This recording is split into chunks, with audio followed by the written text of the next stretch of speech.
Argentine superstar Lionel মেসিকে তখন Neymar সম্পর্কে জিজ্ঞেস করা হয়, তিনি বলেন, কোনো সন্দেহ ছাড়াই নেইমার জুনিয়র বিশ্বসেরা এবং আমি তাকে মন থেকে খুব পছন্দ করি।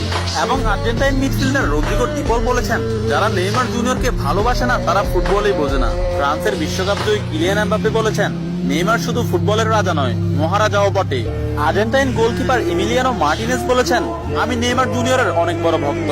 আর্জেন্টাইন বিশ্বকাপ জয়ী তারকা ডিয়েগো ম্যারাডোনা বলেছেন, আগামী 10 বছরে 10 জন মেসি আসবে, কিন্তু আগামী 10,000 বছরেও একজন নেইমার আসবে না।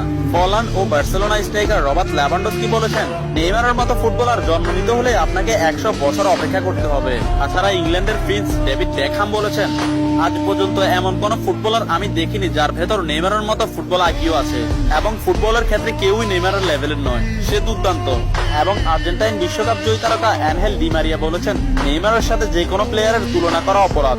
ফ্রান্সের বিশ্বকাপ জয়ী তারকা কারিম বেনজেমা বলেছেন, যারা নেইমারকে নিয়ে সমালোচনা করেন তারা ফুটবল বোঝেন না। ম্যানচেস্টার সিটির কোচ পেপ গার্দিওলা বলেছেন, আমার ক্যারিয়ারে নেইমার মানেই সবকিছু। আমি মাঝে মধ্যে নেইমারের খেলা দেখে আমার দলের উপর সেটা বিস্তার করি। এবং স্পেনের বিশ্বকাপ জয়ী তারকা জেরার্ড পিকে বলেছেন, নেইমার ইতিহাসের সেরা খেলোয়াড়। অন্যদিকে লা লিগা সভাপতি তাবাস বলেছেন, নেইমার লা লিগার সম্পদ। এক সাংবাদিক